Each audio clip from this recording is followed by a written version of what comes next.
আসসালামু আলাইকুম সুপ্রিয় দর্শক, আইএফআইসি ব্যাংক নিবেদিত এনটিভির নিয়মিত আয়োজন এই সময় অনুষ্ঠানে আমি ক্যাপ্টেন হাসিব হাসান খান আপনাদের সকলকে স্বাগত জানাচ্ছি। সুপ্রিয় দর্শক, একটি রাষ্ট্র পরিচালনার জন্য অনেকগুলি মন্ত্রণালয় কাজ করে। কেউ রাস্তা বানায়, কেউ ব্রিজ বানায়, কেউ বিদ্যুৎ দেয়, কেউ বা আবার হসপিটাল পরিচালনা করে। কিন্তু এই মন্ত্রণালয়গুলি মূলত রাষ্ট্রের এক একটা হাত, এক একটা পা হিসাবে কাজ করে। কিন্তু এই হাত পা কিভাবে কাজ করবে, কতটুকু অর্থ তারা ব্যয় করবে এবং এই অর্থ ব্যয় হলে রাষ্ট্রের কি লাভ হবে, ক্ষতি হবে, এই সমস্ত বিষয়গুলি নিয়ে যারা কাজ করেন তাদেরকে বলা হয় মাস্টার মাইন্ড বা রাষ্ট্রের মস্তিষ্ক। সুপ্রিয় দর্শক, আমাদের বাংলাদেশের কনসেপ্টে এই গুরু দায়িত্ব অর্থাৎ মস্তিষ্কের দায়িত্বটা পালন করে গণপ্রজাতন্ত্রী বাংলাদেশ সরকারের প্ল্যানিং মন্ত্রণালয়। সুপ্রিয় দর্শক, আজকে আমাদের সাথে উপস্থিত আছেন গণপ্রজাতন্ত্রী বাংলাদেশ সরকারের প্ল্যানিং মন্ত্রণালয়ের মাননীয় প্রতিমন্ত্রী জনাব জোনায়েদ সাকি। জনাব জোনায়েদ সাকি, আপনাকে এনটিভিতে স্বাগতম। আপনাকে অনেক ধন্যবাদ আমাকে আমন্ত্রণ জানানোর জন্য। আমরা যখন কথা বলছি, এটা জুলাই মাস, আপনি জানেন যে আজকে 26 তারিখে জুলাই এবং এই সময় 2024 সালে গণহত্যা হচ্ছিল, আপনিও রাজপথে ছিলেন। তো জুলাই আন্দোলনের যে মূল স্পিরিট এবং আপনার দীর্ঘ রাজনীতিক যে ক্যারিয়ার এবং দুটারই স্পিরিট একটাই ছিল যে একটা স্বচ্ছ, জবাবদিহি এবং বৈষম্যহীন একটা সমাজ কাঠামো তৈরি করা। এবং বর্তমানে আপনাকে বিএনপি সরকার যে দায়িত্ব দিয়েছেন সেই মন্ত্রণালয়ের এমও কিন্তু একই।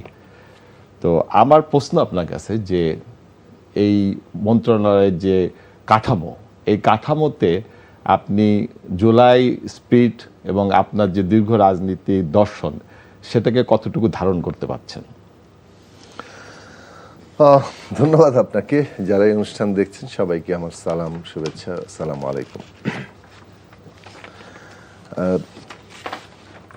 এটা তো ঠিকই বলেছেন যে জুলাই আন্দোলনের মধ্যে আমরা যা দেখেছি, পুরো গণ অভ্যুত্থান, এত আত্মত্যাগ, এত শহীদদের রক্ত, এই সব কিছু আসলে একটা আকাঙ্ক্ষাকে সামনে নিয়ে এসছে, যে এটা আবার এক ধরনের পুরোপুরি নতুন আকাঙ্ক্ষা এমন নয়। 1971 সালের মুক্তিযুদ্ধের মধ্যে দিয়েও আমাদের এই আকাঙ্ক্ষাই তৈরি হয়েছিল যে আমরা একটা সাম্য, মানবিক মর্যাদা, সামাজিক ন্যায় বিচার চাই প্রতিটি নাগরিকের জন্য। সেটাই একটা আরো বলতে পারেন আরো সংক্ষিপ্ত সুনির্দিষ্টভাবে এসছে যে একটা বৈষম্যহীন বাংলাদেশ চাই।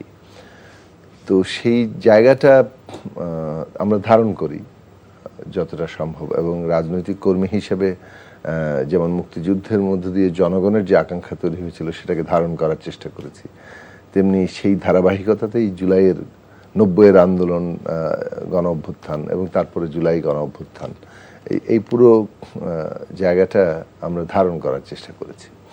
তো আমাদের কেন্দ্রীয় জায়গা ছিল রাষ্ট্র ব্যবস্থার মধ্যে একটা বড় ধরনের সংস্কার আনা কিংবা মেরামত করা, একটা গণতান্ত্রিক রূপান্তর ঘটানো। রাষ্ট্রের যখন আমরা গণতান্ত্রিক রূপান্তর চাই, সেটা অর্থনৈতিক, সামাজিক, সাংস্কৃতিক রূপান্তর ছাড়া কেবলমাত্র রাজনৈতিক সংস্কার আসলে বিচ্ছিন্নভাবে হয় না। এগুলো পরস্পর সম্পর্কিত এবং সেই পরস্পর সম্পর্কিত রূপান্তরটাই আমরা ঘটানোর চেষ্টা করেছি। এবং যে কারণে অভ্যুত্থানের আগে যখন এই ফ্যাসিবাদ বিরোধী লড়াই চলছিল এবং সেটা আলাদা আলাদাভাবে বিভিন্ন রাজনৈতিক দলের জায়গা থেকে লড়াইটা হচ্ছিল, সেই লড়াই কাঙ্ক্ষিত জায়গায় পৌঁছতে পারেনি, বরং নানাভাবে সরকার সেটাকে দমন করা বলেন, নানাভাবে বিক্ষিপ্ত করে দেওয়া, সেই জায়গাগুলো তারা সফল হচ্ছিল। 2018 সালের নির্বাচনের পরে যে নির্বাচনে রাজনৈতিক দলগুলো অংশ নিয়েছিল, অনেকটা কিছুটা স্পষ্ট করে দেখানোর জন্য যে এই ব্যবস্থার মধ্যে আসলে কোনো নির্বাচন সম্ভব না, এবং সেটাই সত্য প্রমাণিত হলো যে যারা সব রাজনৈতিক দল অংশগ্রহণ করার পরও একটা মধ্যরাতের ভোট ডাকাতি নির্বাচন হলো। তো ওইটা একটা উপলব্ধি নিয়ে এসেছিল যে এই ব্যবস্থা আর একটি নির্বাচনও সম্ভব হবে না, এবং পুরো ব্যবস্থাটা এমন জায়গায় নিয়ে যাওয়া হয়েছে যে একে টিকিয়ে রেখেও ভবিষ্যতেও বাংলাদেশটা এগিয়ে যাবে না। ফলে এখানে একটা মৌলিক পরিবর্তন দরকার, এবং সেই পরিবর্তন আনতে হলে রাষ্ট্র ব্যবস্থা, অর্থনীতি, সমাজ, সংস্কৃতি সবগুলোরই একটা রূপান্তর, সংস্কার, মেরামতের কর্মসূচি হাজির করতে হবে। এবং সেই লক্ষ্যেই একদিকে যেমন জনগণের বৃহত্তর ঐক্যের কথা রাজনৈতিক স্লোগান আকারে এবং লক্ষ্য আকারে সামনে আসলো, একই সাথে সেই ঐক্যটা কিভাবে তৈরি হবে, কিসের ভিত্তিতে তৈরি হবে, সেইটার প্রশ্নটাও সামনে এসেছিল। এবং সেই জায়গা থেকেই 31 দফা রাষ্ট্র ব্যবস্থা সংস্কার, মেরামত, রূপান্তরের কর্মসূচিটা তৈরি হয়েছিল। এবং নিঃসন্দেহে বিএনপি বড় রাজনৈতিক দল, তার পাশাপাশি আমাদের মতো দলগুলো গণসংহতি আন্দোলন কিংবা গণতন্ত্র মঞ্চ এবং আরও অনেকগুলো, মোট 39টি দল আমরা যুগপৎ ধারায় কাজ করেছি। এর বাইরেও অন্যান্য অনেক রাজনৈতিক দল তারা তাদের নিজ নিজ অবস্থান থেকে লড়াই করেছে। তো এইটা একটা বড় ধরনের ঐক্যের জায়গা সৃষ্টি করেছিল মানুষের মধ্যে, যে আমরা ফ্যাসিবাদের বিরুদ্ধে এক জায়গায় দাঁড়িয়েছি। সেটাই কিন্তু জনগণের মধ্যে ওই মানে পাটাতনটা তৈরি করেছে, যার ফলে গণ অভ্যুত্থান যে জমিন সেটা তৈরি হয়ে গেছে। এবং ছাত্রদের উপরে যখন সরকারের এই ব্যাপক আক্রমণ শুরু হলো, হত্যাকাণ্ড শুরু হলো এবং একটা গণহত্যার রূপ নিল, সারা দেশের মানুষ নেমে এসছেন, এবং যার ফলে সরকারের পক্ষে আর টিকে থাকার কোনো উপায় ছিল না। এই জায়গাটা আমি আসছি, প্রেক্ষাপটটা বললাম এই কারণে যে এইটা এখন একটা বাংলাদেশের মানুষের কাছে এমন জায়গায় আছে, এবং রাজনৈতিক দলগুলো যারা এই লড়াইটা করেছেন তাদের সামনে কিন্তু একটা দিশা, একটা পথরেখা, যে এই আকাঙ্ক্ষাকে ধারণ করেই এগিয়ে যেতে হবে। আকাঙ্ক্ষার বাইরে গেলে তারা রাজনৈতিক দল হিসেবে জনগণের কাছে আসলে গ্রহণযোগ্য থাকবেন না, বিচ্ছিন্ন হয়ে যাবেন। সেই দিক থেকে এটা আমরা ব্যাপকভাবে ধারণ করার চেষ্টা করেছি। পরিকল্পনা মন্ত্রণালয়ের আমরা ধারাবাহিকভাবে যেমন আন্দোলন করেছি, নির্বাচন করেছি, সরকারেও এসেছি, আমরা এই সরকারে যোগ দিয়েছি, কারণ এটা একটা জাতীয় পুনর্গঠনের জায়গা। এই জাতীয় পুনর্গঠনের লক্ষ্যে বর্তমান সরকার যে কাজ করছে, আমরা পরিকল্পনা মন্ত্রণালয়ে এসে ওই মন্ত্রণালয়ের যে কাজ, যেটা আপনি কিছুটা উল্লেখ করলেন, যে সারা দেশের সমগ্র সরকারের যে মন্ত্রণালয়গুলো আছে, কিংবা সরকার যেভাবে তার উন্নয়নের পরিকল্পনা করে, সেটা প্রধানত এই জায়গা থেকে দেখা হয়। জি না, মাননীয় মন্ত্রী, আপনাকে একটু বলি যে আপনার অধীনে একটা বিভাগ আছে যেটাকে বলা হয় প্ল্যানিং ডিভিশন, এবং আমরা দেখি যে বিভিন্ন মন্ত্রণালয় যখন তাদের প্রকল্প তৈরি করে, তাদের প্রকল্প তৈরি করার সময় আমরা সেখানে অনেক ধরনের প্রভাব দেখি। রাজনীতির প্রভাব থাকে, কিংবা কোনো ব্যবসায়িক গ্রুপের প্রভাব থাকে, কিংবা কোনো ব্যক্তিগত কোনো আমলার প্রভাব থাকে।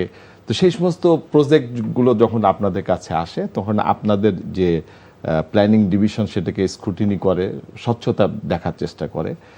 আর এটা যদি আপনার মন্ত্রণালয় যদি ঠিকমতো না করে, তখন আমরা দেখেছি যে অনেক প্রজেক্ট হয়েছে বাংলাদেশে যেখানে আসলে টাকা শ্রাদ্ধ হয়েছে, এবং আমাদের জায়গা, যে মূল্যবান জায়গা, সেটাও নষ্ট হয়েছে। তো আপনার মন্ত্রণালয়ের এই যে প্ল্যানিং ডিভিশন, আর আপনার আরও দুইটা শব্দের সাথে আমরা সবসময় পরিচিত, একটা হলো এডিপি আর একটা হলো একনেক।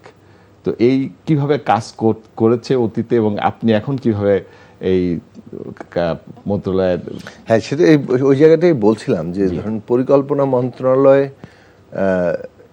কাজ করে সবাইকে নিয়ে, এই অর্থে প্রত্যেকটি মন্ত্রণালয়ের সাথে পরিকল্পনা মন্ত্রণালয়ের সম্পর্ক আছে। এবং তার একটা বড় কাজ হচ্ছে যে, মানে আমরা যেটা বাজেটের মধ্যে দেখি, যে একটা হচ্ছে পরিচালনা বাজেট, যেটাকে আমরা অনেক ক্ষেত্রে মানে রাজস্ব বাজেটও বলি, রাজস্ব খাত বলি। তো সেই পরিচালনা বাজেট একটা অংশ, একটা উন্নয়ন বাজেট একটা অংশ। জি। তো উন্নয়ন বাজেটটা আসলে মূলত ওইটার নাম হচ্ছে এডিপি, মানে অ্যানুয়াল ডেভেলপমেন্ট প্রোগ্রাম, মানে বার্ষিক উন্নয়ন কর্মসূচি।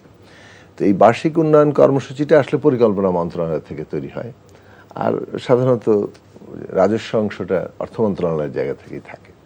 তো যদিও রাজস্ব অংশের মধ্যেও উন্নয়নের একটা অংশ আছে, কিন্তু উন্নয়নের প্রধান জায়গাটা হচ্ছে যেগুলো প্রকল্প আকারে আসলে যে উন্নয়নের কাজগুলো হয়, সেই প্রকল্পগুলো ওই এডিপির অন্তর্ভুক্ত করা হয়। এখন এই যে বার্ষিক উন্নয়ন কর্মসূচি প্রণয়ন করা, প্রত্যেকটা মন্ত্রণালয়ের দিক থেকেই কিন্তু তারা ঠিক করে যে কি ধরনের প্রকল্প তারা আগামী মানে সময়গুলোতে নেবে, সেগুলো পরিকল্পনা মন্ত্রণালয়ে তারা প্রস্তাব করেন। সেখান থেকেই যাচাই বাছাই করে একটা অ্যানুয়াল ডেভেলপমেন্ট কিংবা বার্ষিক উন্নয়ন কর্মসূচি তৈরি হয়। ঠিক যেমন আমরা যখন পরিকল্পনা মন্ত্রণালয়ের দায়িত্ব গ্রহণ করেছি, তখন চলমান প্রকল্প ছিল 1333টি। তো প্রথমে আমাদের একটা সিদ্ধান্ত নিতে হয়েছে যে এই প্রকল্পগুলোর কথাই তো আমরা বহুদিন ধরে শুনেছি, এবং এইসব প্রকল্পগুলোর মধ্যে ব্যয়ের দিক থেকে যেমন জবাবদিহিহীন একটা অবস্থা ছিল, অনেক বাড়তি ব্যয় হয়েছে, তেমনি প্রকল্পগুলো দীর্ঘসূত্রিতার জায়গায় ছিল। যে সময়ের মধ্যে প্রকল্প বাস্তবায়ন করার কথা সেই সময়ে সেগুলো বাস্তবায়ন করা হয়নি, দীর্ঘদিন ধরে সেগুলো ঝুলে আছে, কিংবা অনেক লম্বা সময় ধরে এগুলো বাস্তবায়ন করা হচ্ছে, তার ফলে অপচয় বাড়ছে এবং ব্যয়ও বাড়ছে। এই সবগুলো সমস্যা আমরা মানে তো সাদা চোখেই দেখা যায়, এবং সেটা দেখেই আমরা মানে আমাদের একটা প্রাথমিকভাবে সিদ্ধান্ত আমরা নিয়েছিলাম যে এইটা রিভিউ করতে হবে। আমাদের মাননীয় মন্ত্রী মহোদয় সেই জায়গাটাতে আপনি 180 দিনের একটা রোড ম্যাপ দিয়েছেন, মানে মাননীয় মন্ত্রী মহোদয় সেই জায়গাটা একটা নির্দেশনা দিয়েছিলেন যে এই রিভিউটা আমাদের করতে হবে।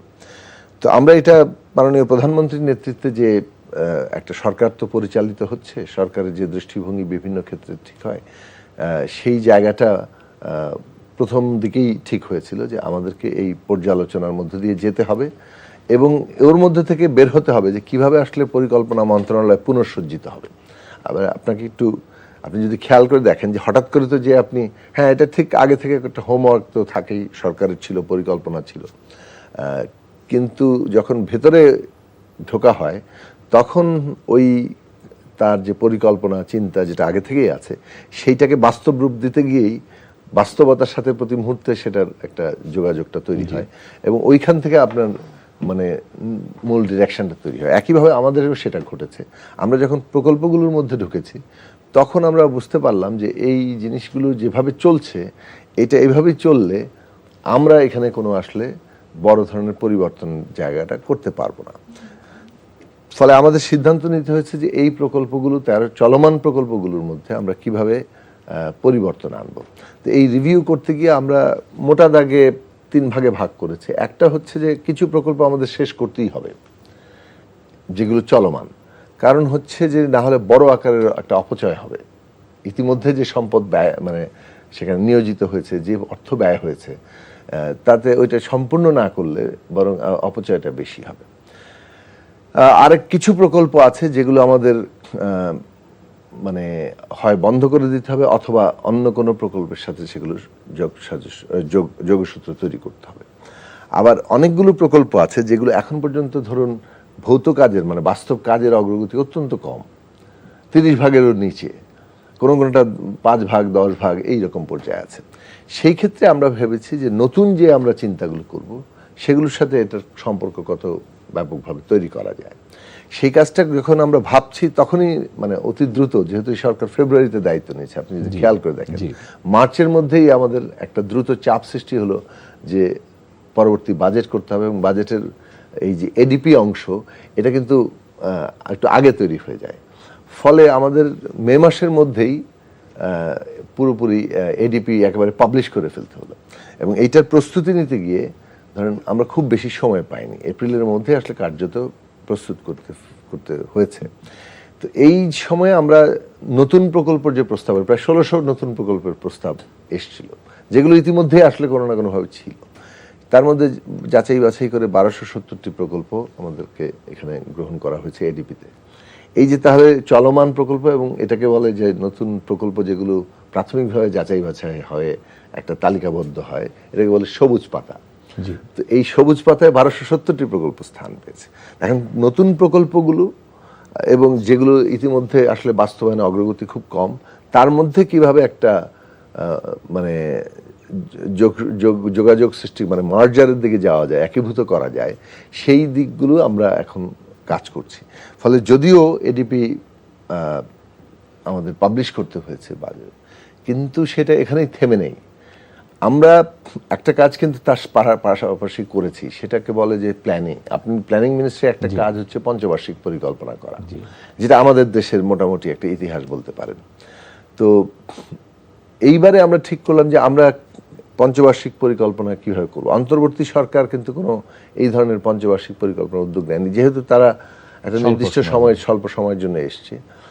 আমরা যেহেতু এসেই একটা পঞ্চবার্ষিক পরিকল্পনা করার মতো জায়গা নিয়ে আমরা সিদ্ধান্ত নিয়েছি। কিন্তু যেটা আমরা অভিজ্ঞতা থেকে দেখলাম যে কেবলমাত্র পুরনো পঞ্চবার্ষিকের ফর্মেই যদি আমরা থাকি, তাহলে পরিকল্পনা একটা তৈরি হয়, কিন্তু বাস্তবায়নের ক্ষেত্রে গিয়ে এই পরিকল্পনার যে একটা সামগ্রিক একটা প্রভাব প্রতি মুহূর্তে থাকা, সেই জায়গাটা খুব বেশি কাজ করে না। বরং এই পঞ্চবার্ষিক পরিকল্পনাটা একটা পরিকল্পনা হিসাবে থাকে, বাস্তবের সাথে ক্রমাগত একটা দূরত্ব তৈরি হয়, বিচ্ছিন্নতা তৈরি হয়। সেই জায়গাটা কিভাবে দূর করা যায় সেটাই আমরা প্রথমে চিন্তা করলাম, এবং যে কারণে পঞ্চবার্ষিক পরিকল্পনার সাথে সাথে এই পরিকল্পনা কিভাবে বাস্তবায়িত হবে সেইটা গুরুত্বপূর্ণ একটা জায়গা থাকলো, এবং দুইটা মিলেই আমরা এটার নাম দিলাম যে স্ট্র্যাটেজিক ফ্রেমওয়ার্ক, একটা বলতে পারেন উন্নয়ন এবং সংস্কারের কৌশলপত্র। তো এই কৌশলপত্রটা আমরা তৈরি করেছি, এবং এই কৌশলপত্রের সাথেই মানে একটা জায়গায় এসছে যে এডিপি তৈরি হলো। এখন আমি না একটু সেই বিরতি জাস্ট যাওয়ার আগে শেষ করে দিই, এই দুটো কাজকে আমাদেরকে যখন আমরা বাস্তবে আরো এগিয়ে নিয়ে যাচ্ছিলাম, একটা সাধারণভাবে ঘটে যে এটার একটা মানে শেষ বিচারে গিয়ে 1 বছরের কাছাকাছি সময়ে গিয়ে এটা একটা রিভাইজড হয়। জি, তো এই রিভাইজড এডিপি বলে যে হ্যাঁ, যে এই রিভাইজড এডিপিটা আমরা এখন আগে তৈরি করার সিদ্ধান্ত নিচ্ছি এই কারণেই যে সময়টার মধ্যে দিয়ে প্রত্যেকটা প্রকল্পকে যাচাই বাছাই করে সরকার যে পরিকল্পনা করেছে, যেটা নির্বাচনী ইশতেহারের মধ্যে আছে, সেই নির্বাচনী ইশতেহারের পরিচালনা অনুযায়ী, যেটা আবার আমাদের কি বলবো যে কৌশলপত্রের মধ্যে আমরা প্রকাশ করেছি, সেটার আলোকে আমরা পুরো পরিকল্পনাটাকে কিভাবে সাজাতে পারবো, এই পুরো বিস্তৃত একটা মানে কর্মযজ্ঞ আমাদেরকে নতুন করে হাতে নিতে হচ্ছে, এবং যেটা আমরা এখন করে চলেছি।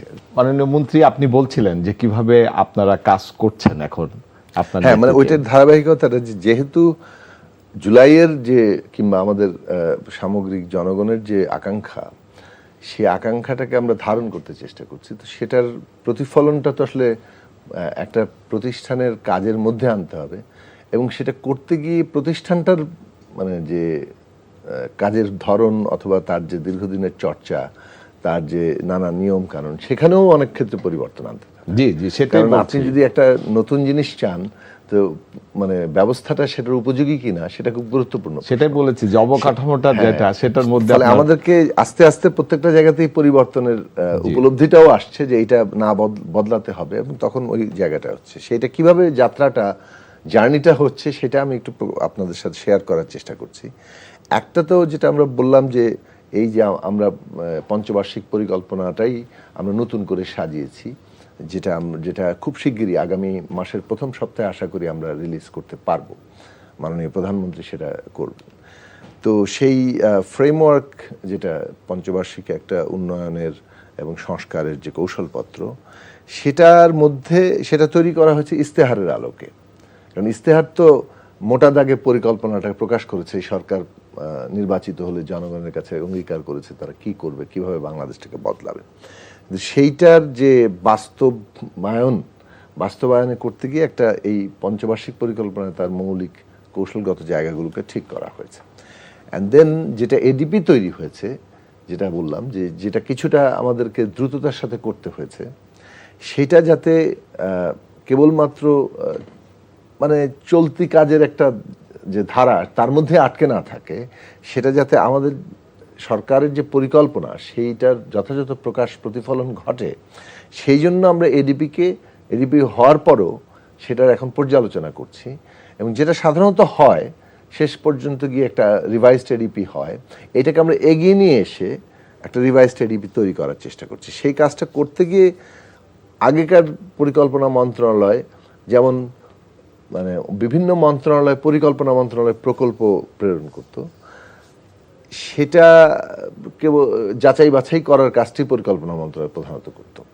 আমরা এখন পরিকল্পনা গ্রহণের সময়ই ভূমিকা রাখার চেষ্টা করছি, অর্থাৎ মন্ত্রণালয় এবং বিভিন্ন মন্ত্রণালয়ের সাথে পরিকল্পনা মন্ত্রণালয় কাজ করছে, একসাথে বৈঠক করছে, আলোচনা করছে প্রকল্পগুলো নিয়ে, যাতে করে প্রকল্প গ্রহণের সময় পরিকল্পনাটা প্রকাশটা থাকে, মানে আপনি ইস্তেহারের উপলব্ধি সাথে করছেন যে alignment করা যায়। কিছু সংস্কার প্রয়োজন এখানে, হ্যাঁ, আগের যে সিস্টেমটাতে ছিল। সিস্টেমের সংস্কার তো প্রয়োজনই, জি। এবং সিস্টেমের সংস্কারের মধ্যে দিয়ে কোথায় পৌঁছাতে চাচ্ছি, জি। আমরা যে নির্বাচনী ইস্তেহারে যে লক্ষ্য প্রকাশ করা হয়েছে সেইটা যাতে অর্জন করা যায়, সেটা যাতে প্রকল্পের মধ্যে প্রতিফলিত হয়, জি। সেই জন্যে আমরা যেটা দেখছি যে বিভিন্ন প্রকল্পগুলো যে নেওয়া হয়েছে সেগুলো অনেক ক্ষেত্রে পিসমিল আকারে, কিছুটা বিচ্ছিন্ন ভাবে সেগুলো প্রকল্পগুলো আসে। এর ফলে যে সর্বাপেক্ষা যে মানে ফলাফল, সেটা আমরা অর্জন করতে পারি না।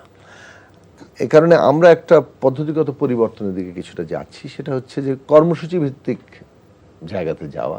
একটা কর্মসূচির অধীনে আমরা একগুচ্ছ প্রকল্প তৈরি করার চেষ্টা করছি, যাতে করে সবচেয়ে বেশি ফলাফলটা আমরা পেতে পারি। একটা উদাহরণ দিলে বুঝবেন, যেমন ধরেন আপনি একটা বিদ্যুৎ কেন্দ্র করলেন, কিন্তু আপনার যদি ট্রান্সমিশন লাইন, সঞ্চালন লাইন না থাকে, আপনার যদি বিতরণ লাইন না থাকে, তাহলে তো বিদ্যুৎ কেন্দ্র মানে আপনি অপারেশনে নিতে পারবেন না। তো এইটা মানে দেখা যায় যে বিদ্যুৎ কেন্দ্র হয়ে আছে, কিন্তু আমাদের ট্রান্সমিশন লাইন হয়নি, ডিস্ট্রিবিউশন লাইন হয়নি, কিংবা আমাদের প্রয়োজনীয় লোকবল তৈরি হয়নি। এইভাবে নানা দিক থেকেই প্রকল্পগুলোর একটা বিচ্ছিন্ন বিচ্ছিন্ন ব্যাপার আছে। তো কর্মসূচি কেন্দ্রিক হলে আপনি দেখা যাবে যে একটা কর্মসূচি অ্যাচিভ করতে গেলে, ওইটাকে সম্পূর্ণভাবে আপনার অর্জন করতে গেলে, বাস্তবায়ন করতে গেলে আপনার দেখা যাচ্ছে একগুচ্ছ প্রকল্প দরকার। ফলে ওই জায়গাটা তৈরি করতে যাচ্ছি যাতে অপটিমাম ফলাফলটা আমরা আনতে পারি।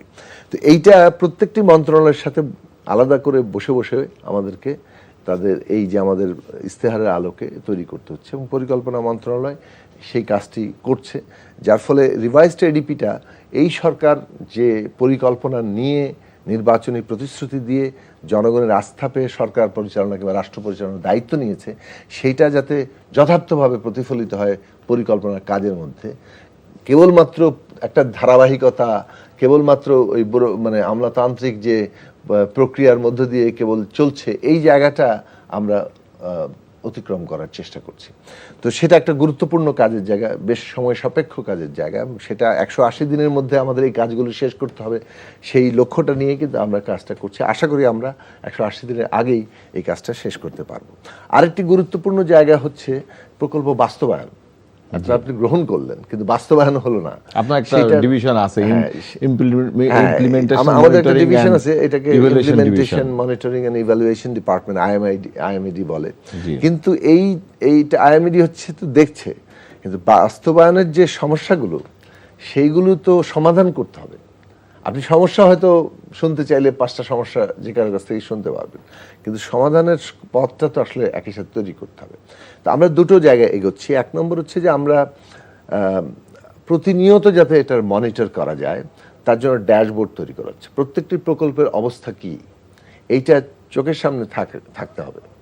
ফলে ড্যাশবোর্ডে প্রকল্পগুলোর অবস্থা সম্পর্কে মানে পরিষ্কারভাবে সামনে থাকবে। এটা প্রধানমন্ত্রী কার্যালয়ে থাকবে, এটা অর্থ এবং পরিকল্পনা মন্ত্রণালয় থাকবে, এবং প্রত্যেকটি মন্ত্রণালয় আলাদাভাবে থাকবে তাদের নিজেদের প্রকল্পগুলোর অবস্থাটা কি। তো ড্যাশবোর্ডের একটা ফলাফল হবে যে কোনো মুহূর্তেই আপনি প্রকল্পের মধ্যে যেতে পারছেন, তার স্ট্যাটাস দেখতে পাচ্ছেন, তার অগ্রগতি দেখতে পাচ্ছেন, কেন সেটা আটকে আছে সেটা সম্পর্কে তথ্য পাচ্ছেন, এবং সেই জন্য যারা মন্ত্রণালয়গুলোকে নেতৃত্ব দিচ্ছেন মন্ত্রী মহোদয়রা, তারা সেই ক্ষেত্রে তাদের ভূমিকাটা রাখতে পারবেন। অন্যদিকে বাস্তবায়নের এখনো আসল সমস্যার সমাধানের জায়গাটা কিভাবে তাহলে হবে। বাস্তবায়নের ক্ষেত্রে আমরা অনেকগুলো সমস্যার জায়গাটা পেয়েছি, কি বাধা বাস্তব ক্ষেত্রে হয়, সেই সব সমস্যার মধ্যে সমাধান কি হবে সেটার ব্যাপারে আমরা সুপারিশ তৈরি করেছি। এইটা খুব দ্রুতই আশা করি সরকারের একেবারে নীতি নির্ধারণী পর্যায়ে এইটার একটা যদি সিদ্ধান্ত গৃহীত হয়, তাহলে এগুলোকে আমরা প্র্যাকটিক্যালি কাজে নিয়ে যেতে পারবো।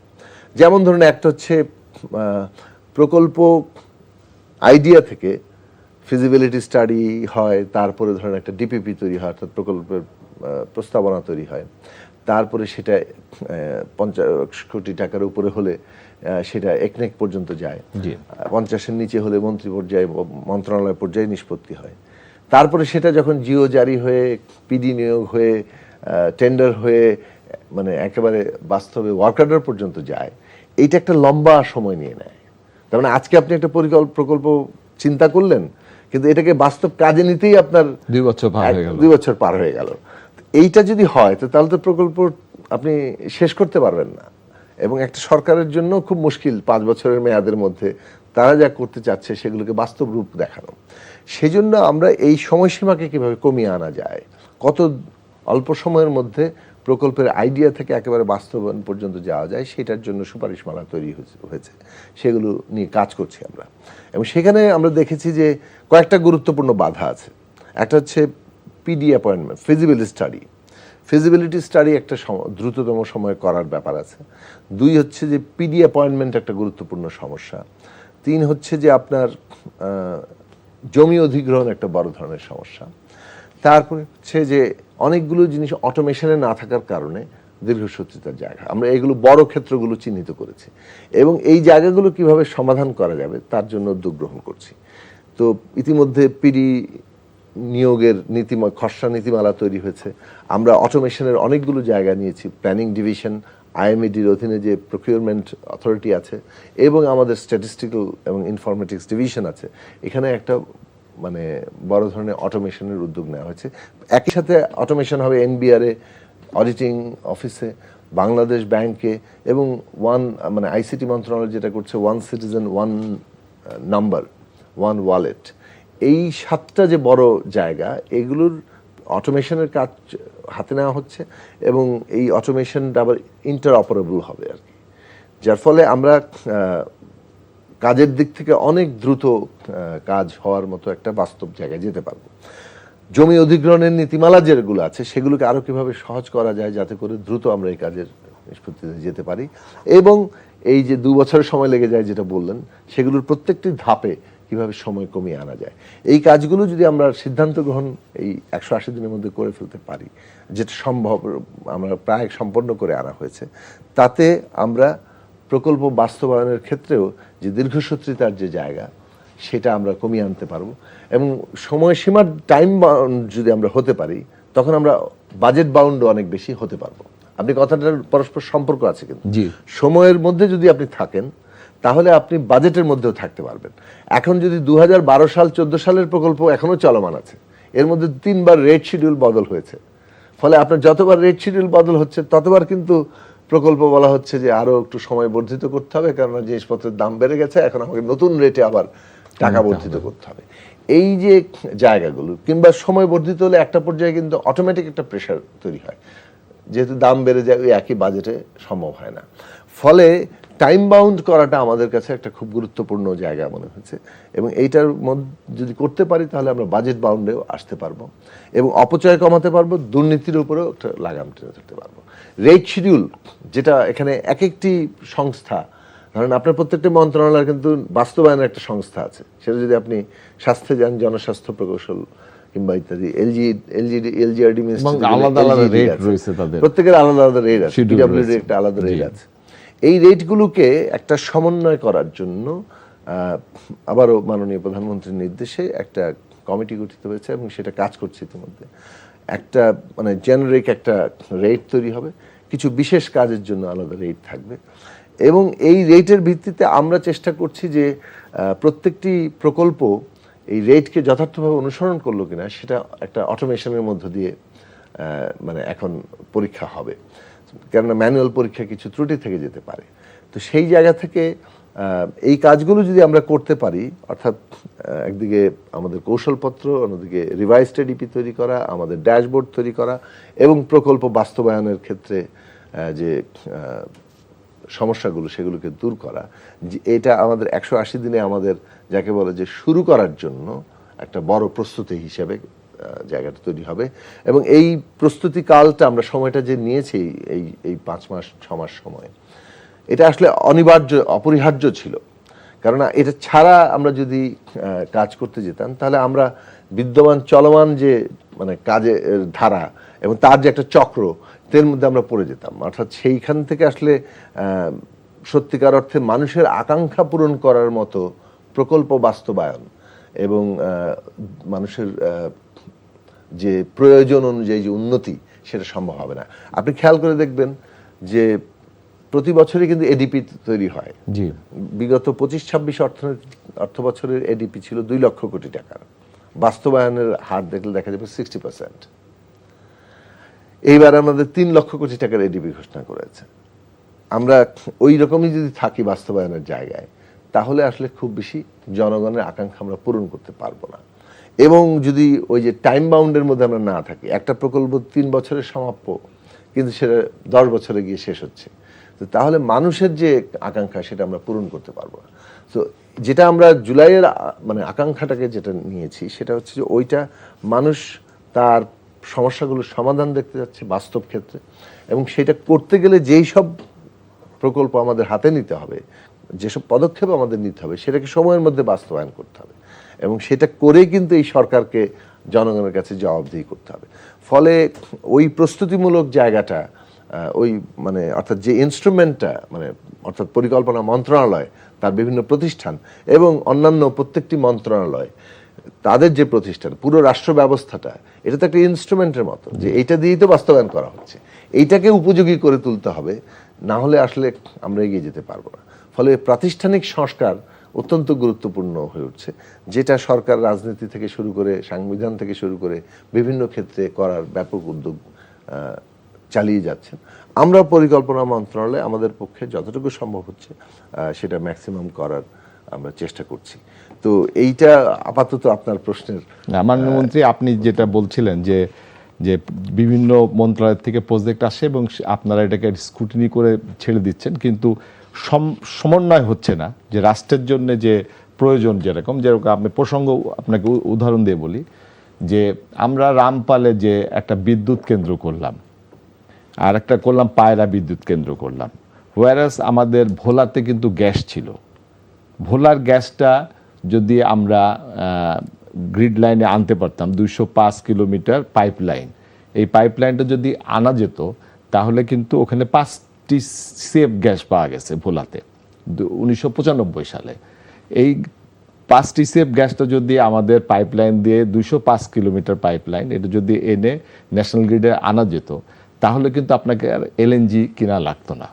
কিন্তু এখন আপনি এলএনজি কেনার পরে এখন আমদানি নির্ভর হয়ে গেছে। কিংবা আপনি যদি ওই রামপাল বিদ্যুৎ কেন্দ্রটাকে ভোলায় নিতে পারতেন, কিংবা পায়রা বিদ্যুৎ কেন্দ্রটাকে ভোলায় নিতে পারতেন, তাহলে সেখান থেকে কিন্তু আপনি ইলেকট্রিসিটি জেনারেট করতে পারতেন। এই জিনিসটা কি আপনার মন্ত্রণালয় নিয়ন্ত্রণ করতে পারে কিনা?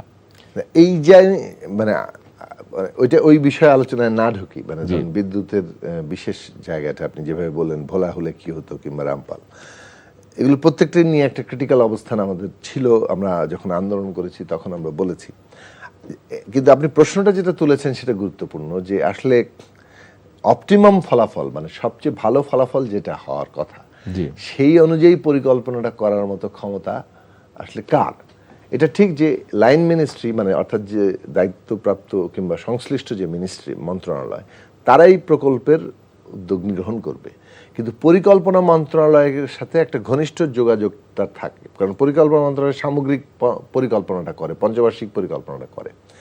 সেটা এতদিন যেটা হয়েছে যে একটা পঞ্চবার্ষিক পরিকল্পনা একটা ডকুমেন্ট তৈরি হলো, তারপর এটা একটা বই আকারে শেলফে চলে গেল, আর মন্ত্রণালয়গুলো তার নিজের মতো করে প্রকল্প করছে, এবং পরিকল্পনা মন্ত্রণালয় আসছে, এটা একটা পোস্ট বক্সের মতো, এখানে একটা পাঠানো হলো, তারা কিছু গ্রামার দেখলো, আচ্ছা ঠিক আছে, টাকা রেট শিডিউল অনুযায়ী আছে কিনা, কিংবা অন্যান্য কয়েকটা শর্তগুলো ঠিক মতো পূরণ হয়েছে কিনা, দেন তারা সেটা পাশ করে দিল। কিন্তু আমরা মনে করি যে এই বর্তমান সরকার মনে করে যে একটা পরিকল্পনা যদি যথার্থভাবে না হয়, তাহলে বাস্তবায়নের যে সমস্যা থেকেই যাবে। সে কারণে প্রথমে পরিকল্পনাটা যথার্থভাবে হতে হবে, তারপর বাস্তবায়নের যে নিজস্ব সমস্যাগুলো আছে সেগুলোকে আবার আলাদাভাবে অ্যাড্রেস করতে হবে। সেই ক্ষেত্রে পরিকল্পনা মন্ত্রণালয়ের যে কাজ, এই যে পঞ্চবার্ষিক পরিকল্পনাটা হচ্ছে, যেটা আমরা এখন স্ট্র্যাটেজিক ফ্রেমওয়ার্ক নাম দিয়েছি, সেইটার মধ্যে প্ল্যানও আছে, বাস্তবায়ন ইমপ্লিমেন্টেশনের সমস্যাটাও, দুইটা মিলে একটা মানে সামগ্রিক কাঠামোটা তৈরি করা হয়েছে। সে কারণে এইটা মানে প্রত্যেকটি সংশ্লিষ্ট মন্ত্রণালয়ের সাথে তারা আসলে এই অনুযায়ী পরিকল্পনা নিল কিনা, সেটাকে একটা প্রত্যক্ষ যৌথ কাজের মধ্য দিয়ে গিয়ে এই যোগাযোগটা ভালো মতো তৈরি করতে হবে। যে কারণে আমরা এটাকে একটা লিভিং ডকুমেন্ট বলছি, অর্থাৎ যে স্ট্র্যাটেজিক ফ্রেমওয়ার্ক তৈরি হয়েছে, এটা ওই যে একটা বই বানিয়ে শেলফে রেখে দেওয়ার মতো না, প্রতি মুহূর্তে এইটা অনুযায়ী প্রত্যেকটি মন্ত্রণালয় আসলে তার পরিকল্পনাটা করছে কিনা, সেক্টর ওয়াইজ অ্যালাইনমেন্টটা হচ্ছে কিনা, সেইটা আমাদের করতে হবে। তার কারণে ওটা কাজটা করতে গিয়ে এমনকি যদি স্ট্র্যাটেজিক ফ্রেমওয়ার্কের মধ্যেও পরিবর্তন আনতে হয় সেটাও আনবো। সেই অর্থে এটা লিভিং একটা জীবন্ত দলিল যে প্রতি মুহূর্তে এটাও কারেকশন হচ্ছে। সেই জায়গা থেকে বলবো যে আমাদের আগেকার ধরনের চাইতে এইবারে আমরা চেষ্টা করছি যে প্রত্যেকটি মন্ত্রণালয় যাতে এরকম অপটিমাম প্রোগ্রামটা নিতে পারে, ভালো সর্বাপেক্ষা ভালো কিভাবে কোলাবোরেশনের চিন্তা করতে পারে। কারণ সাইলো বেসিসে মানে আপনি ধরেন যার যার বিচ্ছিন্নভাবে কাজ করে যাচ্ছেন, কিন্তু দেখা গেল যে কোনো একটা নির্দিষ্ট কাজ করতে গেলে 3-4টি মন্ত্রণালয়ের একটা কোলাবোরেশন, একটা যৌথতার প্রয়োজন আছে, এবং সেই যৌথতার মধ্য দিয়েই কিন্তু সবচেয়ে ভালোভাবে সেটা অর্জন করা যাবে। না হলে এমন কি হয় কি যে দেখা যাচ্ছে যে একই কাজ 2-3টা মন্ত্রণালয় করছে। এটা আপনি বিশেষভাবে দেখবেন যে মানে আমাদের এখানে যতগুলো সোশ্যাল সেফটি নেটের প্রোগ্রাম আছে এর মধ্যে অনেক ওভারল্যাপিং আছে, অনেক মন্ত্রণালয়। আমরা দেখি যে একটা ওয়াসা কেবল রাস্তা কাটলো, তারপরে এই জিনিসগুলো আছে। ওয়াসা রাস্তা মানে আপনি মাত্র রাস্তা করে যাওয়া হলো, সড়ক অথবা এলজিডি কেউ রাস্তা করে গেছে, তারপরে ওয়াসা এসে আবার সেই রাস্তাটা কেটে দিল। ফলে এই যে বিপুল অপচয়ের জায়গাটা তৈরি হয়, সমন্বয়হীনতা তৈরি হয়, সেটার দিক থেকে কোনো কাজের জায়গাটা আসে না। পরিকল্পনা মন্ত্রণালয়ে বসে থাকলে আপনি ঢাকা শহরের একটা প্রোগ্রাম দেখবেন, আচ্ছা জলাবদ্ধতা নিরসনে একটা প্রোগ্রাম হলো, আবার দেখা যাচ্ছে অন্য জায়গায় আরেকটা প্রোগ্রাম, আরেকটা মন্ত্রণালয়ে আরেকটা প্রোগ্রাম আছে।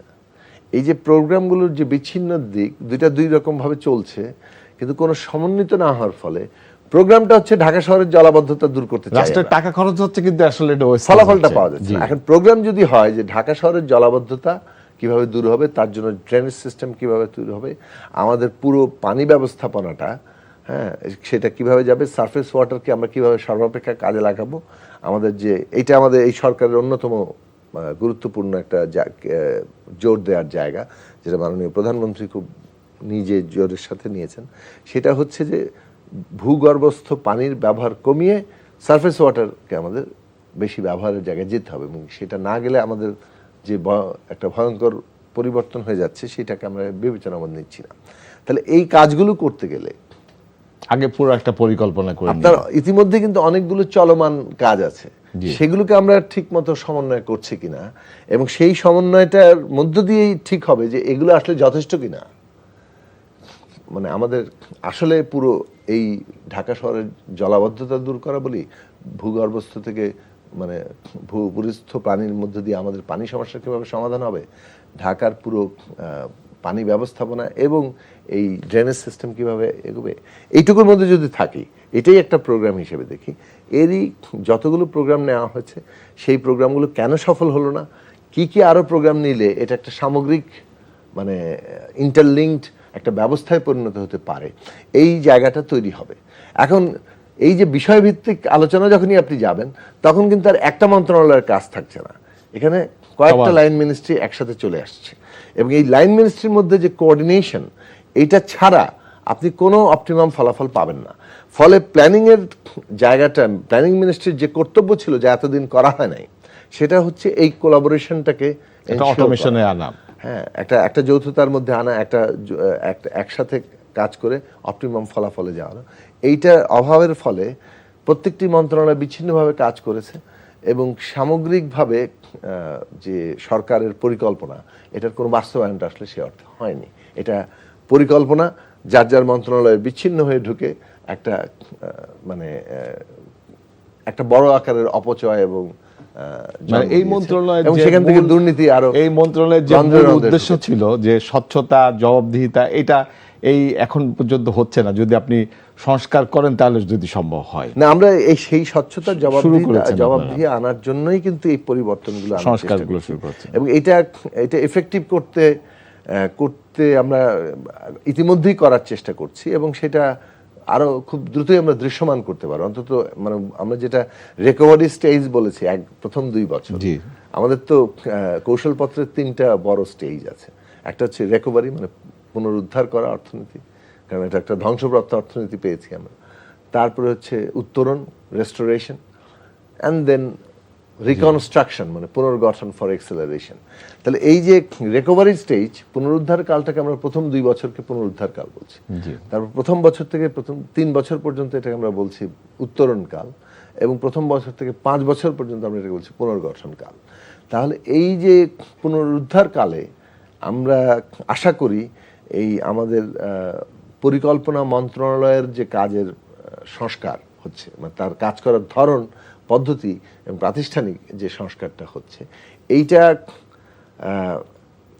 এইটা মানে এই পরিকল্পনা মন্ত্রণালয়কে অন্যান্য মন্ত্রণালয়ের সাথে ঘনিষ্ঠ যোগাযোগের মধ্য দিয়ে সামগ্রিক দেশের অ্যানুয়াল ডেভেলপমেন্ট প্রোগ্রামকে বাস্তবায়নের ক্ষেত্রে মাননীয় মন্ত্রী, আমরা সময় চলে যাচ্ছে আমাদের, আপনার একটা প্রশ্ন করি আপনাকে। আপনি বলেছেন যে রাষ্ট্রের স্বার্থকে রেখেই আমাদের প্রজেক্ট নেওয়া, কিন্তু আপনি আপনার নির্বাচনের আগে আপনার এলাকার মানুষের কাছে একটা কমিটমেন্ট করেছেন যে আপনি তৃতীয় মেঘনা ব্রিজ করবেন। এটা কি আপনার এলাকার জন্য হবে নাকি এটা রাষ্ট্রের কোনো উপকার হবে? না, দেখুন, আমি ব্রাহ্মণবাড়িয়া জেলার বাঞ্ছারামপুর যে উপজেলা, সেই উপজেলায় একটা নির্বাচনী এলাকা, সেখান থেকে জনগণের ভোটে নির্বাচিত হয়েছি। বাঞ্ছারামপুরবাসীকে এই সুবাদে আমি আবারও আমার অভিনন্দন, ভালোবাসা জানাই। তৃতীয় মেঘনা সেতুটা এইদিকে 2500, ওইদিকে বাঞ্ছারামপুর, কিন্তু এটা কেবলমাত্র 2500 আর বাঞ্ছারামপুরের ব্যাপার নয় কিন্তু, কেননা বাঞ্ছারামপুর থেকে সেটা এই যে যোগাযোগটা এটা বলতে পারেন ঢাকা চট্টগ্রাম যে আমরা মহাসড়ক দেখি, তার একটা বিকল্প সড়ক হয়ে উঠবে। আপনি যদি খেয়াল করে দেখেন, এই যে এলিভেটেড এক্সপ্রেসওয়েটা আমরা এদিক থেকে দিয়ে যে ভুলতাতে নামে, অর্থাৎ ঢাকা চট্টগ্রাম, ঢাকা সিলেট মহাসড়কের মাঝখানে ভুলতা বলে একটা জায়গা আছে নারায়ণগঞ্জের, ভুলতাতে নামে, হ্যাঁ, গাউসিয়া ভুলতা। সেখান থেকে ঢুকে গেলেই কয়েক কিলোমিটার কিছু নদীর পার 2500 এবং ওই নদীর তীর। তাহলে ওই রাস্তাটা বাঞ্ছারামপুরের ওই ব্রিজ হয়ে এটা আসলে ব্রাহ্মণবাড়িয়া হয়ে এটা আবার একদম চট্টগ্রামের ওই মহাসড়কে যে মিলবে। তাহলে এই ব্রিজটা হয়ে গেলে আপনার চট্টগ্রামের একটা মানে কি বলা যায়, কুমিল্লার ওই জায়গা থেকেই দেখা যাবে যে আপনি এই সড়কে ঢুকে যেতে পারছেন, এসে ভুলতাতে যুক্ত হচ্ছেন ব্রিজের মধ্যে দিয়ে, এবং এখানে 3টা বিভাগের সাথে যুক্ত হয়ে যাচ্ছেন। একদিকে সিলেটের দিকে চলে যাচ্ছেন, আর এলিভেটেডে উঠে আপনি বাঁয়ে আসলে ঢাকা, ডানে চলে গেলে আপনি আশুলিয়া দিয়ে উত্তরবঙ্গে চলে যাচ্ছেন। সো এই যে বিকল্প রাস্তাটা তৈরি হবে, এটা এস্টিমেশন আছে প্রায় 30 ভাগ মানে যানবাহন এই বিকল্প রাস্তায় চলে আসবে, এবং 3টা বিভাগের সাথে একটা বড় ধরনের যোগাযোগের জায়গা সৃষ্টি হবে, এবং এটা 1.5-2 ঘন্টা সময় বেঁচে যাবে। সময় শুধু কেবল বাঁচবে তা না, বিকল্প রাস্তা তৈরি হবে। এবং এই যে ধরেন বাঞ্ছারামপুর, নবীনগর থেকে শুরু করে মানে পুরো আশপাশের এলাকা, নরসিংদী পুরো জেলা, এই সিলেটের পুরো জায়গাতে, এবং এইখানে একটা জাপানের অর্থনৈতিক অঞ্চল আছে, পুরো এলাকাটার অর্থনৈতিক মানে একটা গতিশীলতার জন্য অত্যন্ত জরুরি এই প্রকল্পটি। এখন এটা আসলে এটা তো একটু তুলনামূলক বড় প্রকল্প। এটা মূলত আসলে আমরা চেষ্টা করছি যে এর মধ্যে ঋণ সহায়তার জন্য, এবং সেটা এখন পর্যন্ত ওই ঋণ সহায়তার কারা করতে পারবেন সেই পরীক্ষা নিরীক্ষাগুলো চলছে। আশা করি এটা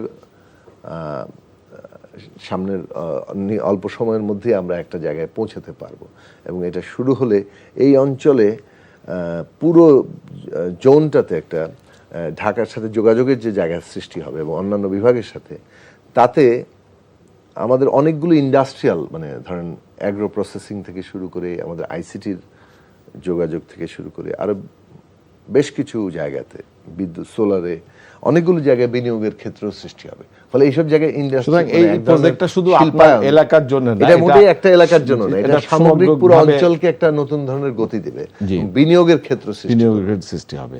এই প্রকল্পটা হওয়া খুবই জরুরি বলে আমরা মাননীয় মন্ত্রী, আমরা প্রায় শেষের দিকে চলে আসছি, আমাদের সময় নাই। এটা জুলাই মাস, আপনি জানেন যে কোনো একটা যে জুলাই মাসের যে আমরা আন্দোলন, আপনারা দীর্ঘদিন আন্দোলনে ছিলেন, কিন্তু জুলাই মাসে যে আন্দোলনটা শুরু হলো, ছাত্ররা শুরু করলেন, আপনিও সেখানে ছিলেন, এবং একটা ঘটনা যেটা আপনার এই আন্দোলনে ডেটোনেটর হিসেবে কাজ করেছিল।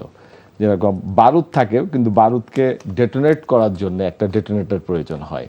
সেটা হলো আমাদের আবু সাইদের যে হত্যাকাণ্ডটা, সেটা যখন আবু সাইদ 2 হাত করে বন্দুকের সামনে দাঁড়িয়ে গেল এবং তার যে অব্যক্ত ভাষাটা সেটা ছিল যে মারলে মারো, মরলে মরবো, কিন্তু গণতন্ত্রকে মুক্ত করেই ছাড়বো।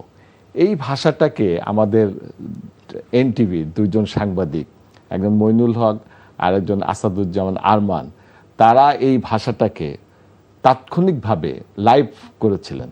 এবং আপনি জানেন যে তখন কিন্তু টেলিভিশনগুলোর উপরে সরকার ব্যাপক ছিল, কিন্তু এনটিভি এটাকে সাহস করে এটাকে প্রচার করে দিয়েছিল এবং এটাই তখন মানুষের কাছে ডেটোনেটর হিসেবে গিয়েছিল। মানুষ এটাকে যখন দেখলো তখন দেখলো যে না, আর ঘরে বসে থাকা যাবে না। তো আপনার কাছে আমার যে আপনি এই আবু সাইদ আর আমাদের 2জন সাংবাদিক এবং এনটিভি কিভাবে মূল্যায়ন করেন? না, অবশ্যই মানে এনটিভি ওই সময় অত্যন্ত গুরুত্বপূর্ণ একটা ভূমিকা পালন করেছে। জি। মানে আপনি এটা দেখবেন, এখন যেহেতু সবকিছুই কিছুটা রেকর্ডেড আছে, আমরা বহুবার এই কথা বক্তৃতায় বলেছি যে ফ্যাসিবাদ যে কাজটা করে সেটা হচ্ছে ভয় দেখাতে চায় এবং ভয় দেখিয়ে শাসনটাকে তার আরো স্থায়ী করতে চায়, দীর্ঘস্থায়ী করতে চায়। তো সেটা একটা ভয়ের রাজত্ব কিন্তু তারা কায়েম করেছিল। এবং এই ভয়টা সমষ্টিগত একটা মানে জায়গা তৈরি করে, যে একটা কালেকটিভ একটা মানে কনসিয়াসনেসের মধ্যে ঢুকে যায়। এইটা ব্রেক যতক্ষণ না পর্যন্ত এই ভয় কেটে যাচ্ছে ততক্ষণ পর্যন্ত মানুষের বড় আকারে ঘটে না। এটা 69 মুভমেন্টের ক্ষেত্রেও এটা দেখা গেছে। আপনার মানে একসময় 5 পাত্তুর খোকায়েদের নাম শোনা গেছে না, যে যারা খুব দাপট নিয়ে এনএসএফ এর পান্ডা হিসাবে পুরো বিশ্ববিদ্যালয়ে ত্রাসের রাজত্ব কায়েম করেছিল।